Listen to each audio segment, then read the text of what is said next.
오늘은 호수 생태계의 인 두 번째 파트로 인의 존재 형태에 대해서 공부하겠습니다. 물속에 있는 인의 존재 형태를 분류하는 방법이 보통 많이 쓰고 있는 분류 방법이 두 가지가 있습니다. 첫 번째는 분자 형태에 따라서 무기인이냐 유기인이냐 나누는 것입니다.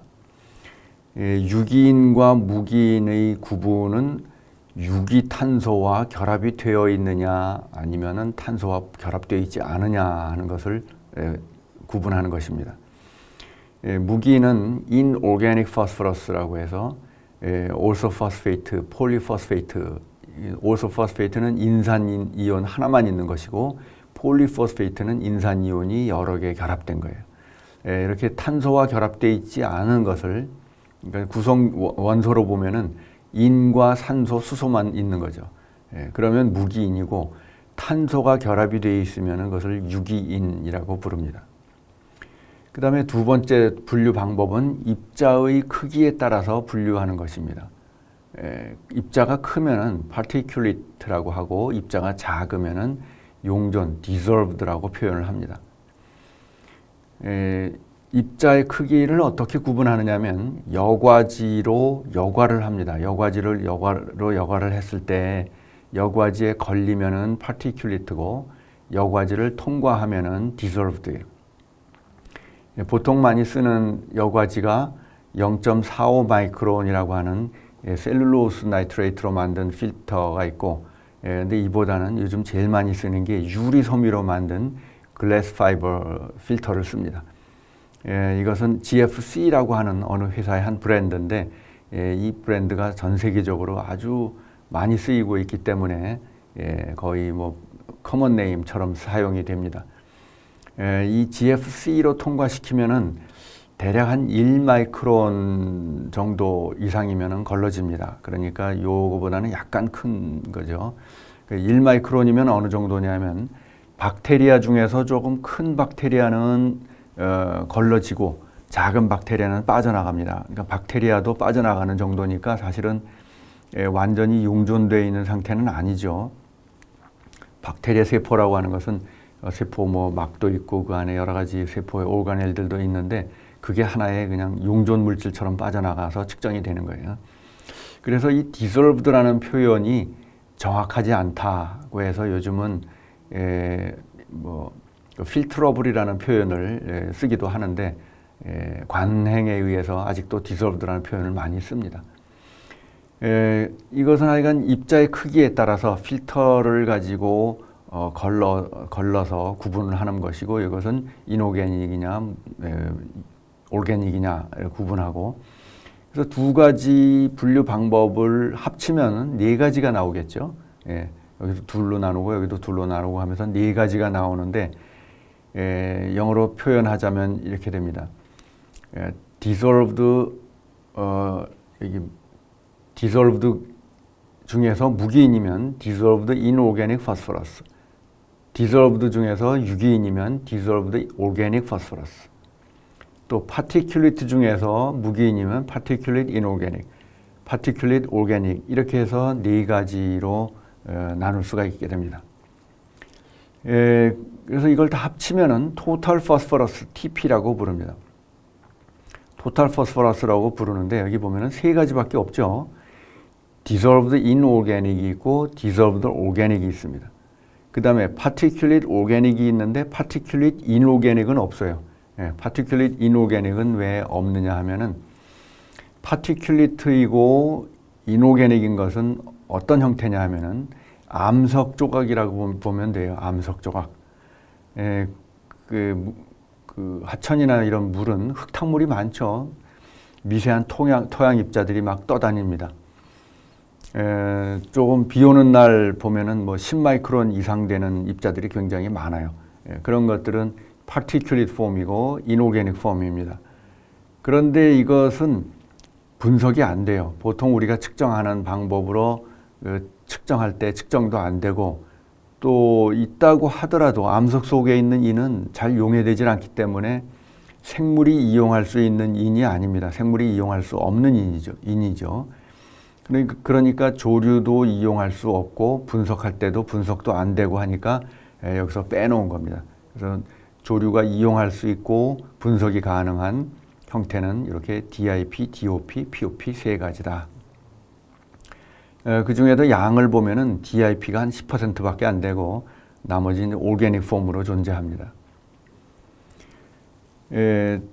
간혹 dissolved total phosphoru스라는 것을 측정하기도 합니다. 이것은 필터 페이퍼를 통과시키는 거죠. 필터 페이퍼를 통과시켜서 dissolved 폼으로 만들고 그 다음에 TP를 측정하는 거예요. 그러면 이거는 DIP와 DOP가 다 측정이 됩니다. 둘 다.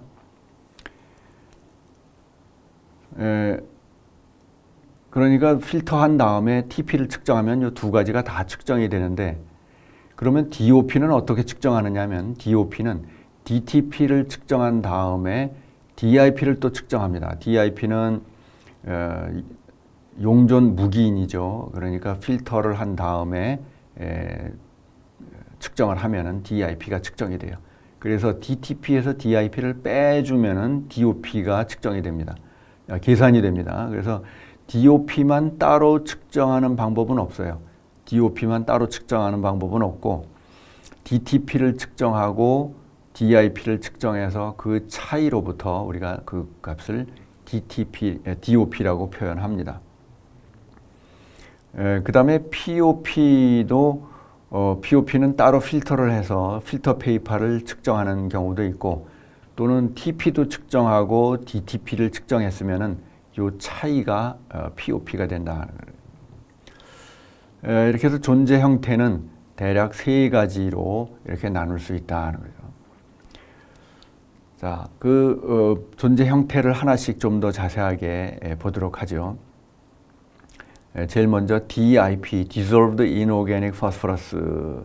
이는 가장 기본적인 형태이죠.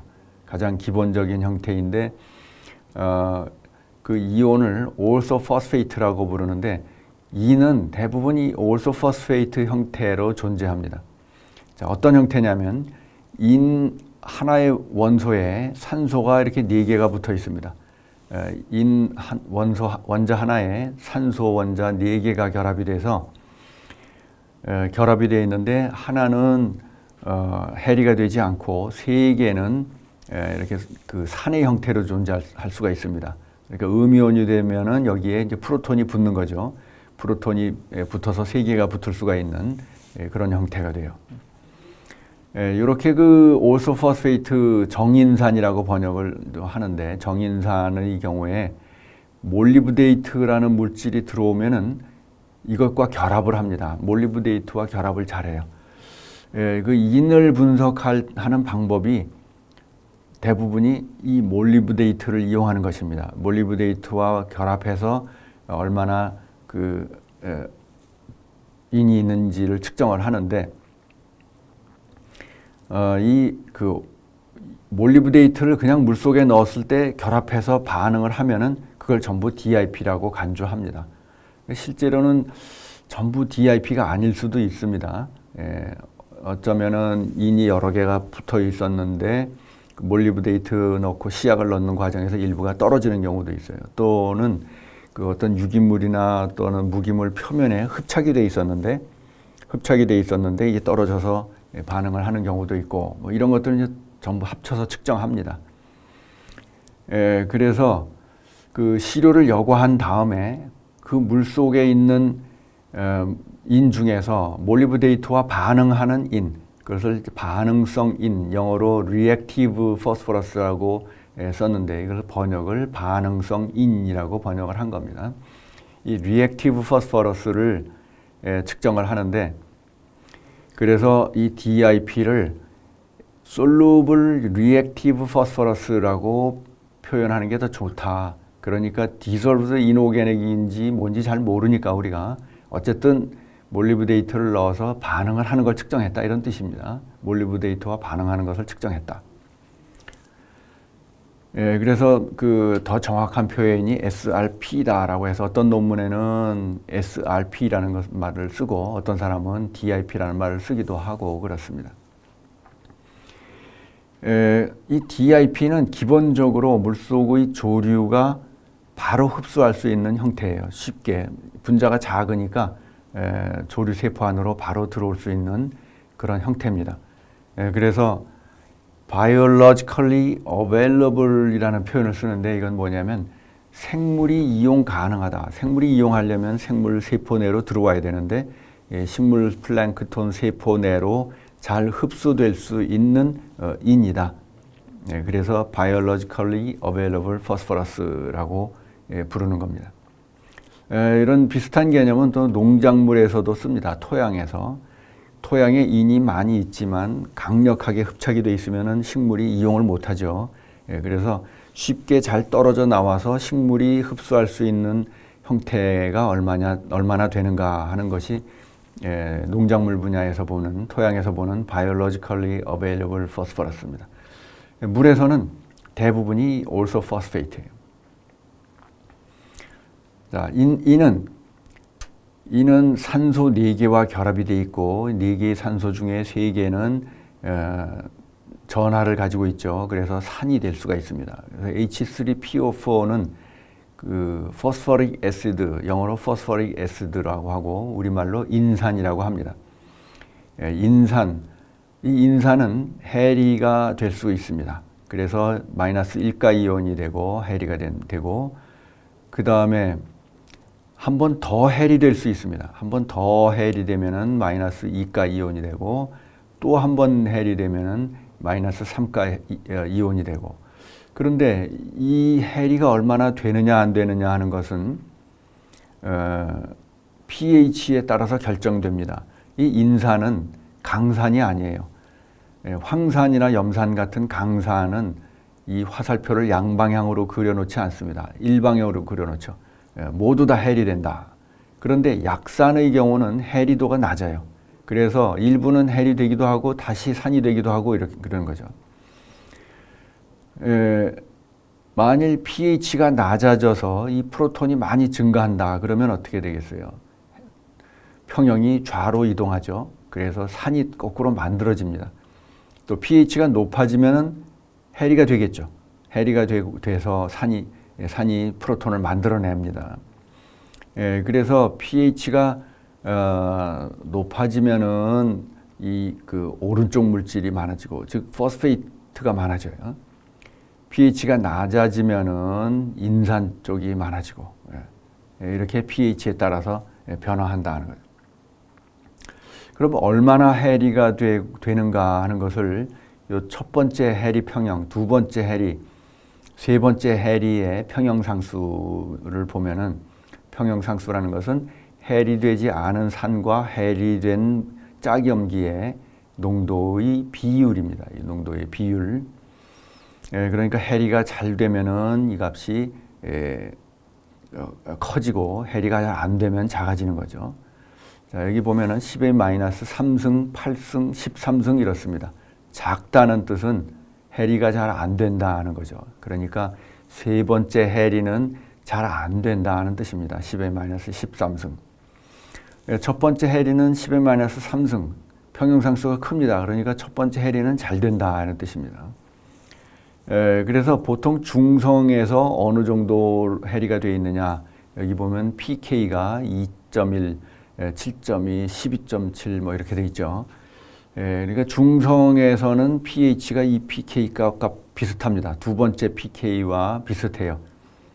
pK가 pH와 같다면은 지난 시간 CO2에서 공부한 것과 같이 약산에서 pH가 pK와 같으면은 절반 해리되어 있다는 뜻이다. 이렇게 얘기했죠.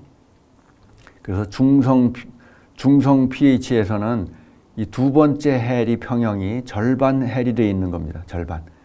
그러니까 마이너스 1가 이온이 절반, 마이너스 2가 이온이 절반 이렇게 있다 하는 거죠. 반반씩 있다.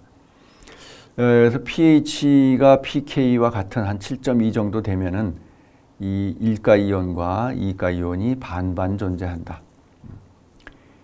그런데 사실 이것을 구분을 잘 못합니다. 인을 분석하려고 우리가 몰리브데이트를 넣으면 몰리브데이트는 이 세 가지 이온과 전부 반응을 합니다. 그렇기 때문에 현실적으로 이것을 구분을 할 수가 없기 때문에 모두 다 묶어서 통틀어서 PO4 3-라고 표현을 합니다. 그러니까 실제로 중성 pH에서는 이것은 잘 존재하지 않아요. 중성 pH에서는 요 형태와 이가이온, 일가이온 형태로 존재하는데 분석할 때는 모두 다 반응이 되기 때문에 분석 결과를 보고할 때는 이것을 PO4 상태의 인이다 이렇게 표현을 합니다. 자, 그러면 이 호수에서 DIP는 근원이 어딘가, 어디에서 유래하는가? 제일 첫 번째 암석의 용해.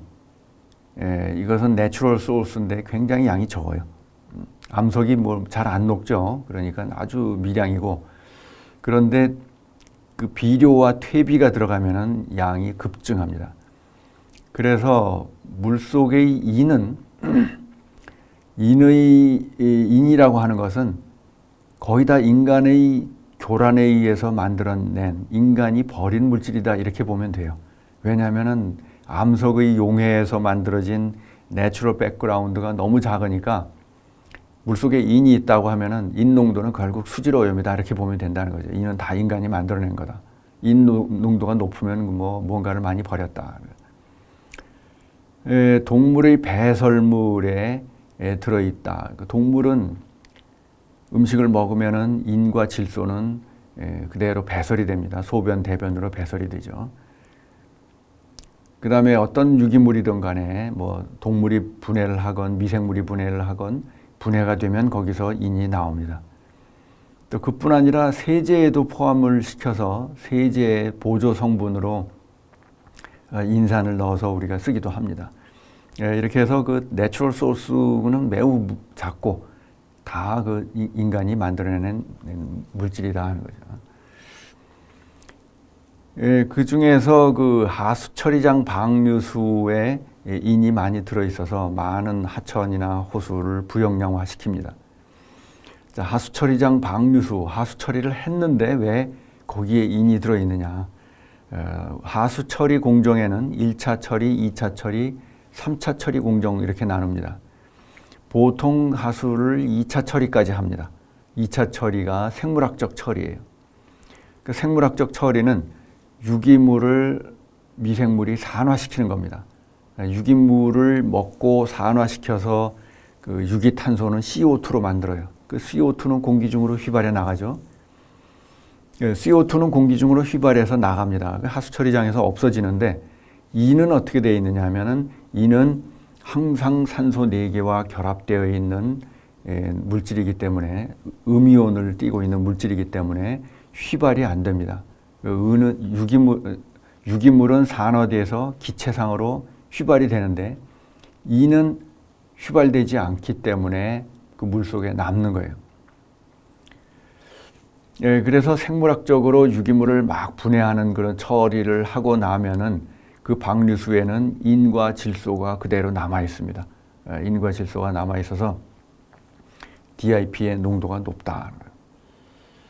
생물학적으로 분해를 해도 이것이 남아 있다.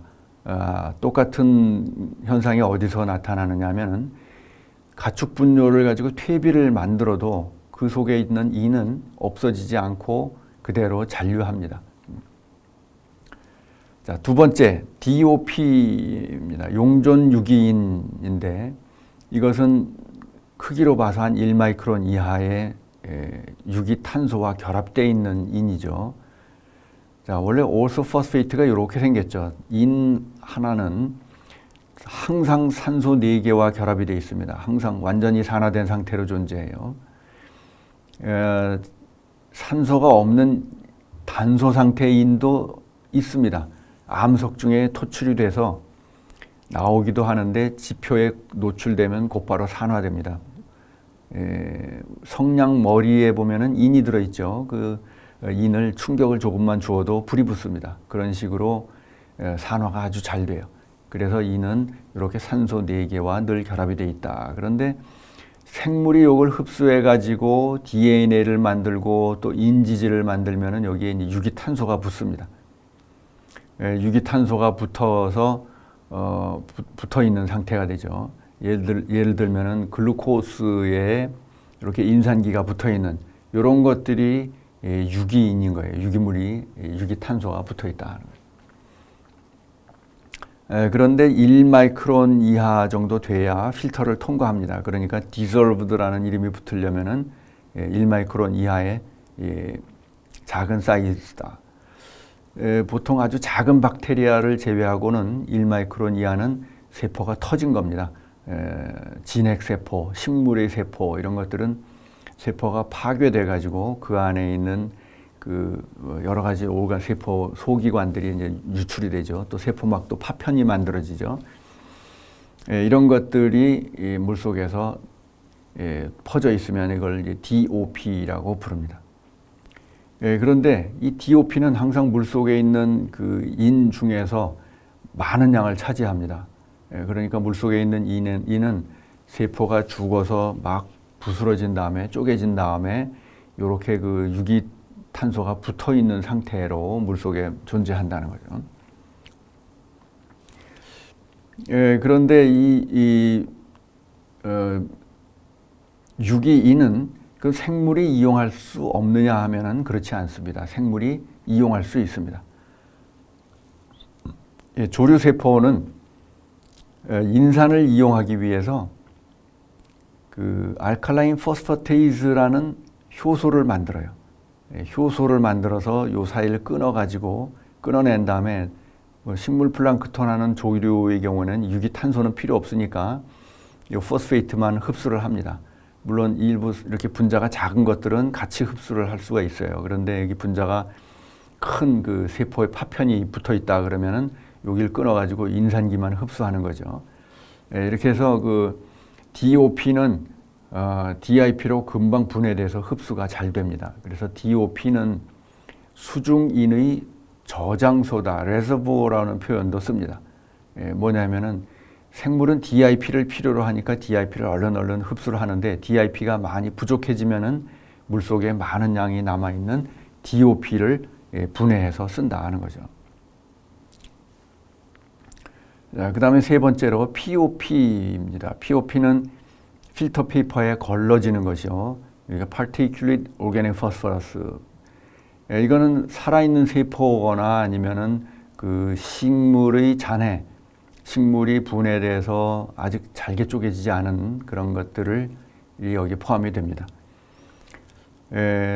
죽은 세포라고 볼 수가 있는 거죠. 죽은 세포. 이것을 그 생태학에서는 디트라이터스라는 표현도 씁니다. 디트라이터스는 그 죽은 생물의 잔해를 디트라이터스라고 표현합니다. 이것은 어디에 많이 있느냐면은 퇴비, 또 하수를 보면은 우리가 음식물 찌꺼기를 많이 세척해내죠. 또 사람의 배설물에는 미처 소화되지 않은 그 유기물들이 많이 나가죠. 또 가축의 배설물도 마찬가지입니다. 거기에 입자성 유기물이 많이 포함되어 있다. 그런데 이 유기물이라는 것은 아주 가볍고 부스러지기가 쉽죠. 그래서 지표에 이렇게 퇴비로 뿌려놓고 또 지상에 이제 그 낙엽이 떨어져서 낙엽이 분해돼서 잘게 쪼개집니다. 처음에는 낙엽이 크니까 잘 안 움직이지만 거기에 곰팡이가 붙고 곰팡이를 곤충이 뜯어먹고 하다 보면 점점 잘게 쪼개져요. 그럼 비 오는 날 씻겨 나갑니다. 그래서 비가 오면은 흙탕물이 되는데 그 흙탕물에는 굉장히 많은 이 디트라이터스가 포함되어 있어요. 실제로 그 아주 청정한 산림, 그러니까 토양 침식이 잘 일어나지 않는 청정한 산림에서도 비가 오는 날 보면은 물이 아주 혼탁한 갈색 물이 내려옵니다. 거기에는 그것은 토양이 침식된 게 아니라 낙엽 부스러기, 디트라이터스가 들어온 거예요. 자세히 보면은 전부 이 낙엽 부스러기들이 많이 흙탕물 속에 포함되어 있습니다. 호수에서는 살아있는 플랑크톤이 이 POP에 많이 포함됩니다. 호수에서는 식물 플랑크톤이 많이 성장하죠. 물속에 있는 DIP를 흡수해서 성장을 합니다. 그러면 필터 페이퍼로 걸을 때 이 조류 세포가 다 걸러져요. 그래서 POP로 측정됩니다. 그래서 POP의 비율이 높아진다. 자, 호수에서 인의 존재 형태별로 어느 정도 비율로 존재하는가를 보면은 소양호 비교적 그 인의 농도가 10 마이크로그램 퍼 리터, 10 밀리그램 퍼 큐빅미터 좀 낮은 편이죠. 그에 비해서 왕송지, 의왕시에 있는 왕송지는 200 밀리그램 퍼 큐빅미터 됩니다. 그러니까 굉장히 높은 곳이죠. 인농도가 부영양호입니다. 자, 우선 존재 형태별을 보면은 DIP는 매우 적어요. 3밖에 안 되니까 27%의 수준이고 DIP는 왕송지에선 더 적습니다. 8%밖에 안 되는 거죠.